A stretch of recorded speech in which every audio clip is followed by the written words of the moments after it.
Yeah. This is where you live for, bro. Not that. And so that's where you see it, man. Well, we can just go ahead and go into Gad. Yeah. Go into Gad. This is Genesis 49:19. Gad, a troop shall overcome him, but he shall overcome at the last. Now, when you go into this history of the northern tribes, of the so-called natives, the last people to be conquered was the North American Indians. Where you brothers at, bro? Hey, when you go into the so-called Mexicans, you go into the Encomienda, you go into Hernan Cortez, and all these different people, these conquistadors that came through, they took down Issachar immediately. Yeah, they couldn't take Gad down. By about 1512, they was out of there, bro. Right. They was already building up Mexico City, which Mexico City used to be Tenecalan or something like that. It was like the center of the so-called Mexican civilization of the Aztecs. And Esau came and tore it down, destroyed the whole city, and turned it into Mexico City, as it is today. And this is a precept to go into what the brother was talking about when talking about Gad being the last to be cast down. This is 1 Chronicles 12:8. And the Gadites, there separated themselves unto David into the whole to the wilderness men of might and men of war fit for battle, that could handle shield and buckler, whose faces were like the faces of lions and were as swift as the roes upon the mountain. So this is giving you an idea of how these Gadites operated, what kind of abilities these brothers had, which is why the so-called white man had to go and entreat Judah for his help, and then also entreat Benjamin for his help to help take down the Gadites, man. Because the Gadites were fierce warriors, man. These brothers was running through the wilderness like deer, man. Yeah. These dudes were fast. They were masters in guerrilla tactics, man. Well, you know what the thing about it, the American military bases many of their military tactics on their wars with Gad. Yeah. Right. Even a lot of their missiles, their helicopters are named after Gadites. You got the Tomahawk missile, the Apache helicopter. They know the camouflage came from them. Yeah. Gad was the one that had knew how to camouflage in their environment. That's right. When they went out to war, they had the war paint. Man. And Esau took that and said, "Wow, we got to use this." Because when Esau took over, they had bright blue and red uniforms. Yeah. Sticking out like a sore thumb. Sticking out like a sore thumb. They was getting shot down from trees. They can't even see them. Hey, boy. Gad in the tree with just picking them off with green apparel or like apparel, just you know what I'm saying? Yeah. Shooting them down.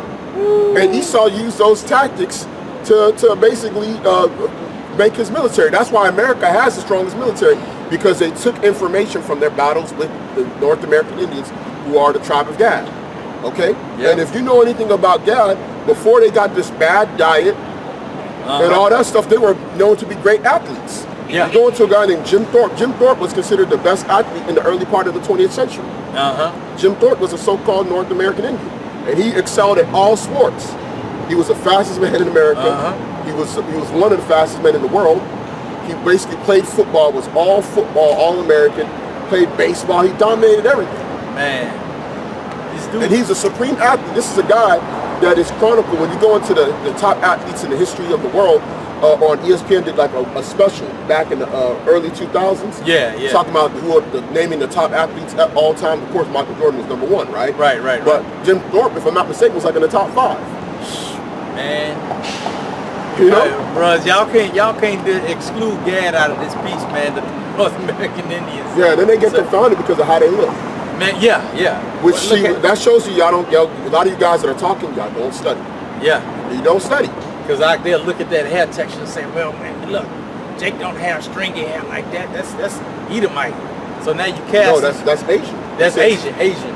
But none of them will. But I ain't never heard one of them say that those people are Moabites. Though. Right. Yeah, that's right. But they just won't tell you that they're not Israel. But then you guys don't even look at a map. If we tell you guys, hey, look at a map, bro. If you look at where Reuben and Gad stayed, they lived by Ammon and Moab. Right. Yep, that's right. You believe Ammon and Moab is Ammon and Moab, but then you won't believe that Gad and Reuben is Gad and Reuben. And then you go into the fact that for 500 years, Gad and Reuben, before the Syrian captivity came, they were neighbors with these people. What do you think happened? We were at war continually for 500 years from the time we got to the land with our enemies that surrounded us. Right. What do you know about the law of the war concubine? You could get one man, all it takes is one is for a man to get with one more by get out of there, bro. Your kids ain't even gonna look like you. Yeah, that's right. Your daughter gonna come with straight hair looking like straight Vietnamese, man. And you're looking at all the aspects of Gad, man, the spiritual aspects, and according to the scriptures, man, these dudes were good with the bow and arrow. And you still see that even Esau done brought that out in the television, man. Yeah. How Gad was, used the bow and arrow while they were shooting at him, man. They knew how they could do that on horse. They could do it on horse, man. And that wasn't an easy thing to do, man. While you on a horse and you shooting arrows and pecking these dudes were accurate, man. Yeah. These guys were accurate. They wasn't just shooting bow and arrows, they just shooting Why all did it take so long for Esau to take him down? First of all, a lot of you jakes that are coming up against them, do you know about the history of the U.S. Cavalry? Do you know about Andrew Jackson, the guy on your $5 bill? Right. Do you know about the history about the cavalry, Andrew Jackson, how they had the commission to have these people, actual army separate that was going to go and fight the North American Indians. And they didn't even win until the Battle of Wounded Knee. The Battle of Wounded Knee was the last battle. That was well after even the Civil War. So you're talking about from about, what, 1600s to about late 1800s. Right. It took them to actually completely conquer the entire tribe.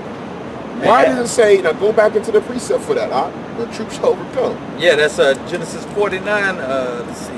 They got most of their help from that Gatling gun. Yeah. They wouldn't have that Gatling gun here. They probably would have never took Gad down. Exactly. They needed that automatic weapon to eventually take them down. Because their guns was just like one bullet at a time. They had and they could shoot arrows a lot quicker than they could shoot the muskets. That's right. This is Genesis 49 and 19. Gad, a troop shall overcome him, but he shall overcome in the last. And who is that troop, man? You got to ask yourself that question. Who is that troop? And see, and that's when you got to go into your history, man, to see what these prophecies are talking about, man. Because we have the answers today. Yeah. But like we said before, it's all about faith. It's all about faith. If you don't have faith, you ain't going to see it. Yeah. And see, what these guys take out of context, because they don't want to believe, what they'll say is, well, how do you know that they're all this? How do you know? Well, bring the difference between, what's the difference between Issachar, Gad, and Reuben? Right. When they've been scattered amongst the scattered. Right. You guys don't even, a lot of guys, because y'all can't get this, we can't even break down to you the other stuff. Right. Because you can't even get the basic part. And Issachar is one of the easiest ones to break down of the tribes, man. Yeah. Come on, man. Everybody know the so-called Mexican is the hardest worker on this planet. I was on the other side of the world and people were talking about Issachar, man. Yeah. So that lets you know these people are known throughout the world for being the hardest workers on the planet, But if you ask these people, can you break, what's the name of Issachar? These same scoffers, they will not be able to tell you that. Right. A lot of them. Yeah. Because now you've turned from now being a doubter or a debater, someone that someone can basically try and reason with, and try and let's come to a conclusion. Now you're turn into a scoffer. Right. That's a big difference, because people try to label us scoffers. Right. No, we up for debate. You guys is carnal. You got your men driving around trying to find out where we're at. Right. You know? You got your men trying to drive around, find out where we're teaching at. But we're scoffers. Right. Every week. Every week, dude looking for us. Yeah, so man, this thing shouldn't be, well, hey, y'all don't want to debate that cause, because you know with the scriptures y'all gonna lose, because y'all are in falsehood. You know that we're breaking down strongholds, man, through the spirit of Yahweh and His name of His Son Yahawashi, man. Okay. Yep. I mean, these tribes are. I mean, I don't know, man. It's like we say, man. You just have to have faith in this thing, man. Yeah. You just have to have faith, man. You gotta look at Issachar, man. You look. Everybody knows, according to history, this is just in Esau's secular history, that they created those clocks, those timepieces, man. Yeah. You know, you got in the scriptures, in the Chronicles, where it says he was a master of those times, man. Yeah. So I don't know what else, man. We read the scriptures. Everything we read, man, we're basing it off of faith. And Reuben. What these guys don't want us to do, right? Go ahead and read Reuben real quick. Yeah, Reuben it says, Reuben, thou art my firstborn, my might, and the beginning of my strength. the excellency of dignity and the excellency of power. Unstable as water, thou shalt not excel. Because thou wentest up to thy father's bed, then defilest thou it. He went up to my couch. So that's Reuben right there. Yeah. That's Reuben and the excellency of thy soul. Because when you go into the, first of all, one, these guys will come with their own books, right? Right. Esau's Bible dictionaries and everything to say that the northern tribes didn't come to America, right? Right. But then when we bring out when we want to bring out Ronald Sanders and Lost Tribes of Promised Land, Right. with the chronicle of the Seminole Indians calling themselves the tribe of Reuben, Right. they say that we shouldn't use it. Yeah. See the hypocrisy in that? Man, that's a dagger right there too, bro. And then when you go further in, they were the only tribe that was not conquered in war. Yep. They did not sign no treaty with the U.S. government. Yep. They didn't sign the treaty, man. All the rest of them did, man. Yeah. All the rest of them did. And then to take it even further, after they were pushed out, after a lot of them were pushed out of Florida, which some of them were able to remain, they were scattered amongst the other tribes. Amongst Judah that was in captivity, amongst Gad. Yep. Because you got to look pushed out to Oklahoma and the Trail of Tears and things like that. Yeah, that's right. So there's levels to this thing. We're not saying that everybody that's on the reservation is Gad. Right, that's right. There's so much stuff. We got Edomites on the reservation. We'll admit that. You got $2 the Dawes rolls. Yeah, you got the $5 Indian, man. $5 Indian, the Dawes rolls. Yeah, Dawes rolls, man. They came up and these guys basically did deals with Esau. Coming straight, Esau with Esau. Yeah. Coming up there saying that they Indians. Esau come back and make you they wanted land. Because what land. Esau did to Gad, and this is the reason why a lot of you Jakes have seen a lot of, when I was going on the internet, I seen a lot of like Jakes from the Southern Kingdom, which y'all admit there are. Okay, so I can say that. Yeah. Saying that they don't have no sympathy for the North American Indians because they had us in slavery. Well, these guys don't understand when Esau came with the fives. First of all, they were decimating the North American Indians. One, the North American Indians had no hatred towards you. Right. Go into the history of the North American Indians, they were automatically allied and took care of the Southern Kingdom. That's right. What Esau did was he wanted to break that apart. So Esau started decimating them, was taking their lands, and then said, listen, we're going to sign a treaty with us. Y'all going to be the 5 civilized tribes. But y'all got to own and enslave your own brothers to get this land. And within that, you had Edomites that made themselves chiefs in the Dawes rolls so they can get land and benefits from that treaty. Man, is that not the same thing that they did on the other side, man? They set up warrant chiefs over certain individuals, man, and caused these divisions, and it's the same thing. Esau don't stop, man. He's using the same. He always uses divisionary tactics, and you Jakes just run with it as if the northern tribes had ill will towards us. Right. First of all, when you go, so that's why it shows you a lot of you guys don't study, man. See, we don't want to be showing ourselves to be people that know, but because we have knowledge and because you're talking, we got to correct you. Go and look up the Maroons. Anytime you go through Latin America, the Caribbean, when Jake ran away from plantations and settled amongst the natives, which are the Northern Kingdom, they took care of them. Right. That's right. That's right. This is known throughout history. Look up the Maroons, man. Yep. Those people never were not about mistreating the tribes, man, the Southern Kingdom. That's why when Judah, which you'll believe is Judah, because I'm going to say that, fled from slavery in the South and went down to Florida with the Seminole Indians. They linked up with them. Let them marry their daughters. Exactly, man.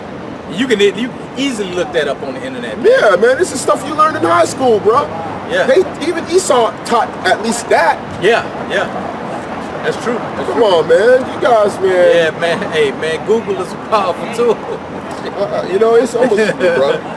You gotta look at that. A lot of you guys, y'all would get into a debate with brothers that know, and you would be completely confounded. You just think from where you're at and the people that are with you that y'all got this what's called understanding amongst yourselves, when really you're just basically throwing away the baby with the bathwater, because now you are putting yourself in a position where you would not push the gospel to anybody that don't got woolly hair, man. Right. You guys is doing paper bag tests like it's freaking school days or something. And you be casting away your own brothers, right? And that's why you got to graduate from the chart spiritually. Yeah. Meaning that the understanding of the chart has to then be expanded to Right. the fact that it's bigger than the right side of the chart. Because see, the chart is a good attention grabber. Yeah. That's go what to Genesis, go to Ezekiel. Yeah, it's a good attention grabber, man. You have to utilize that chart to give Jake an idea, and then, you know, like the brother said, you start to kind of graduate from that. Yeah. And the chart do just exactly what it said in the scriptures. You know, the first question people walk up when they ask, what does that mean? What does that mean? What does that mean on it? So it's like, shoot, what is that now? Yeah, Ezekiel 37. Step to the side. Because when you go into Ezekiel the 37 chapter, it goes into the valley of the dry bones. And the brother brought up a good point. Back then, they knew who they were. Yeah. Primarily, you had people that knew they were Asher, that were in Israel. Now, of course, you had other people that were scattered that lost their identity because they rejected it during the Greek Empire. Now, that's the reason why when you get into the different letters, Paul doesn't emphasize tribehood. He does say himself when he writes certain letters that I'm of the tribe of Benjamin. But amongst the Gentiles, the ones that didn't know that were away, he emphasized them believing on Yahawashi. Right. So we don't emphasize, our gospel is not based on whether or not a brother believes or knows that he is a certain tribe. As long as he believes that he's Yahawashi's, that's key. Yep. Because all the rest of that stuff is going to be panned out in the kingdom, man. Exactly.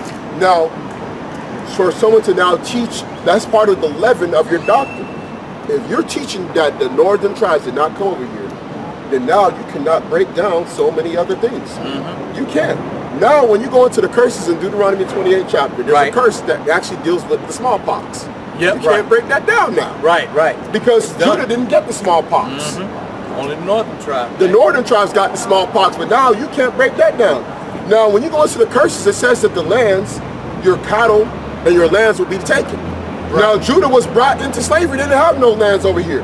Now, y'all use the Deuteronomy, the 28th chapter, and just go down to the last verse to break down that, and that's it. But when y'all go into the other curses, y'all don't want to break that down. Because you know that those curses don't fit the people that were brought over here.